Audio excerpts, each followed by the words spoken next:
बिस्मिल्लाहिर्रहमानिर्रहीम। काश्तकार भाइयों अस्सलाम वालेकुम। काश्तकार भाइयों, आज हम अपने गन्ने के काश्तकारों से बात करेंगे जो आजकल गन्ने की सितंबर की काश्त के लिए जमीन की तैयारी कर रहे होते हैं। और ये वीडियो अपलोड करने का मेरा मकसद ये है कि सितंबर की काश्त को एक ऐसी बीमारी से जो गन्ने को लगती है बचाया जाए, जिसका कंट्रोल जब ये फसल में आ जाए, खेत में आ जाए, तो कंट्रोल मुमकिन नहीं तो मुश्किल जरूर हो जाता है। तो वो क्या बीमारी है, किस तरह कंट्रोल किया जा सकता है,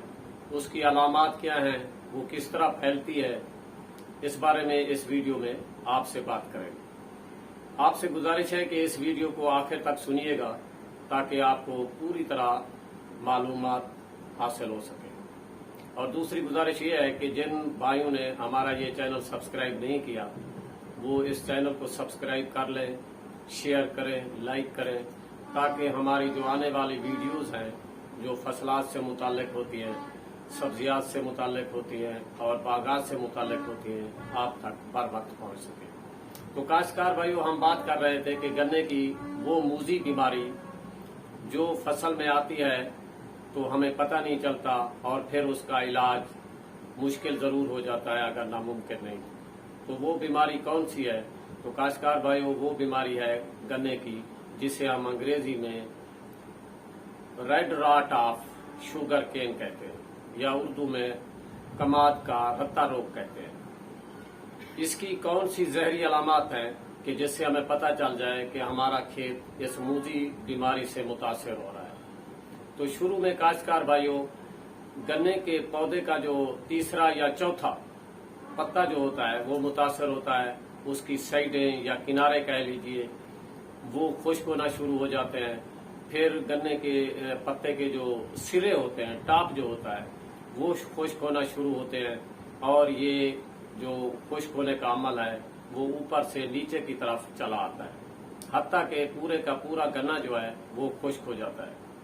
इसमें गन्ने का जो छिलका होता है वो सुकड़ जाता है और शदीद सूरत हाल में इसकी जो रंगत है वो सुर्खी मैल भूरी हो जाती है और इस पर फफूंदी के जो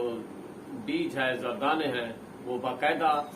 काली शक्ल में गन्ने के तने पर जो गन्ना होता है उसके छिलके पर नजर आते हैं। तो काश्तकार भाइयों, ये थी उसकी जहरी अलामत। अगर हम फसल का बाकायदा मुआयना करते हैं, बाकायदा अपने खेत में, गन्ने के खेत में, कमाद के खेत में जाते हैं, तो ये जरूर इनको ऑब्जर्व किया करें, इनका मुशाहिदा किया करें कि कहीं खुदा न खास्ता आपकी फसल को ये बीमारी लग तो नहीं रही। अब अगर इसकी पोशीदा बीमारी है, पोशीदा अलामत की तरफ आए, तो अगर मुतासरा गन्ने को हम लंबाई के रुख काटें, लंबाई के रुख चीरें, तो आपको उस गन्ने के गूदे में लंबाई के रुख में धारियां, सुर्ख धारियां नजर आएंगी और मुतासरा हिस्सा जो है वो गलना सड़ना शुरू कर देता है और उससे बदबू आना शुरू हो जाती है। तो ये जब ज्यादा शिद्दत अख्तियार कर जाए तो पूरे का पूरा गन्ना, ये मुतासरा गन्ना जो है खोखला सा हो जाता है। जब ये गन्ना हवा चलती है, टूटता है, तो यहां से इस गन्ने से जहां से ये खोखला होता है तो वहां से फफूंदी के जो जरदाने हैं वो बाहर आते हैं और ये दाने, जरदाने जो होते हैं फफूंदी के, हवा के जरिए, पानी के जरिए या फिर जो जानवर खेत में होते हैं उनके जरिए एक बीमार खेत से तंदुरुस्त खेत में चले जाते हैं और ये जरदाने फिर तंदुरुस्त खेत में जाकर तंदुरुस्त खेत को, हमारा जो तंदुरुस्त खेत खड़ा होता है कमाद का, उसको भी मुतासर करना शुरू कर देते हैं। तो दूसरा ये कि ये नुकसान किस तरह पहुंचाती है, इस बीमारी का नुकसान क्या है? तो काश्तकार भाइयों, याद रखिए कि इस बीमारी का सबसे बड़ा नुकसान ये है कि हमारी जो फसल शुगर मिल्स की तरफ जाती है तो शुगर मिल्स के मालकान जो हैं इस पर तरह तरह के इतराजात लगाते हैं, क्योंकि इसकी रिकवरी जो होती है, शुगर रिकवरी जो होती है या शुगर की मिकदार जो होती है वो कम हो जाती है, गन्ने की क्वालिटी खत्म हो जाती है। तो इस वजह से वो मालकान जो हैं, एक तो रेट बहुत कम देते हैं इस फसल का, दूसरा ये मनु के हिसाब से काट लगा देते हैं। جس کا لامحالہ ہمارے کاشتکار کو نقصان ہوتا ہے۔ تو کاشتکار بھائیوں، اس نقصان سے بچنے کے لیے ضروری ہے کہ ہماری توجہ پوری طرح سے ہماری فصل پر ہونی چاہیے کہ اگر اس طرح کی علامات ہوں تو آگے چل کر میں بتاتا ہوں کہ آگے ہمیں کیا اقدامات کرنے چاہیے۔ جہاں تک اس کے کنٹرول کا تعلق ہے تو کاشتکار بھائیوں یقین کیجئے کہ اس ویڈیو کا اپلوڈ کرنے کا مقصد محض یہ تھا کہ آپ کو بتانا ہے کہ جو پرہیز ہے وہ علاج سے بہتر ہے۔ وہ اس لیے کہ اگر ہم نے اپنی فصل آگے اس جو ہماری فصل ہے متاثرہ فصل ہے اس سے اگر ہم نے بیج لینا ہے، اگلی فصل جو ستمبر کی کاشت ہونے والی ہے اگلی فصل کے لیے بیج لینا ہے تو ایسا فیلڈ ہمیں سلیکٹ کرنا چاہیے، ایسے فیلڈ کا انتخاب کرنا چاہیے جو فیلڈ اس بیماری سے متاثر نہ ہو، اور قوت مدافعت والی اقسام کا انتخاب کرنا چاہیے۔ جو اقسام اس بیماری کے خلاف قوت مدافعت نہیں رکھتی تو کوشش کریں، بلکہ یقیناً آپ بالکل ہی ایسے کھیت سے ایسی ورائٹیوں کا انتخاب نہ کریں۔ اور ایک اور بات کہ جہاں اگر کوئی فیلڈ اس کھیت سے متاثر بھی ہے تو وہاں آپ کوشش کریں کہ اس کھیت سے بیج بھی نہ لیں۔ دوسرا یہ ہے کہ وہاں جو فصلوں کا ہیر پھیر ہوتا ہے اس کا کم از کم دورانیہ جو ہے وہ 2 سال سے کم نہ ہو۔ 2 سال کے بعد ہی اس کھیت میں دوبارہ آپ گنا کاشت کریں، اس سے پہلے نہ کریں۔ اگر کوئی کھیت ہمارا متاثر ہو چکا ہے تو اس کی منڈی جو ہے، منڈی فصل جو ہم اگاتے ہیں یا منڈی فصل جو رکھتے ہیں اس کو ہرگز نہیں رکھنا چاہیے، اس منڈی کو ہمیں ہل چلا کر ضائع کر دینا چاہیے۔ تو کاشتکار بھائیوں، دوسرا ایک اور بات اہم وہ یہ کہ متاثرہ کھیت کا جو پانی ہے وہ صحت مند کھیت کی طرف بالکل ہی منتقل نہیں کرنا چاہیے۔ تو اگر آپ اس طرح کھیت کو منتقل کریں گے متاثرہ کھیت سے تندرست کھیت کی طرف تو آپ کا وہ کھیت بھی اس بیماری سے متاثر ہو سکتا ہے۔ تو کاشتکار بھائیوں، اگر آپ نے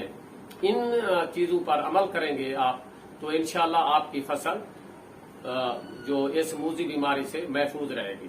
جہاں تک کیمیائی کنٹرول کا تعلق ہے تو اس کو جب آپ کاشت کر رہے ہوں اس کے جو سمے ہیں،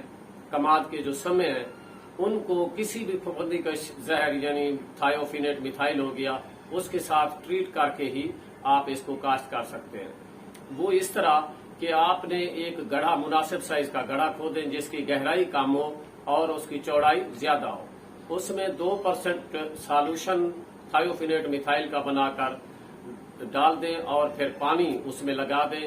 پھر اس پانی میں جو تھائیوفینیٹ میتھائل کا 2% سالوشن ہے اس پانی میں آپ گنے کا جو بیج ہے جو سمے ہے وہ ڈال دیں تقریباً 15 سے 20 منٹ تک، یا پھر آدھا گھنٹے تک بھی اگر وہ سمے اس سالوشن میں پڑے رہیں تو کوئی حرج نہیں ہے۔ اس کے بعد اس کو نکال کر باہر رکھ لیں۔ مناسب ہے اگر آپ کے پاس کوئی گیلا کپڑا ہے تو اس بیج پر گیلا کپڑا 2 گھنٹے تک ڈال دیں، اس کے بعد آپ اس کی بجائی کر دیں۔ انشاءاللہ آپ کی جو فصل ہے وہ اس موذی بیماری سے بچ جائے گی۔ تو کاشتکار بھائیوں، اس فصل کا جو میں کہتا ہوں کہ اگر کنٹرول اس بیماری کا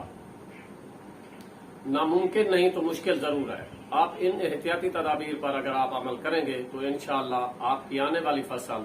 اس بیماری سے محفوظ رہے گی۔ تو کاشتکار بھائیوں، آپ سے یہ باتیں شیئر کرنی تھی، امید ہے آپ ان باتوں پر عمل کر کے اپنی فصل کو اس موذی مرض سے بچائیں گے، اس رتا روگ سے جسے ریڈ راٹ آف شوگر کین کہتے ہیں، آپ اس سے بچائیں گے اور اچھی پیداوار حاصل کریں گے۔ اس دعا کے ساتھ کہ اللہ تعالیٰ آپ کو اپنی حفظ و امان میں رکھے، اجازت چاہوں گا۔ خدا حافظ۔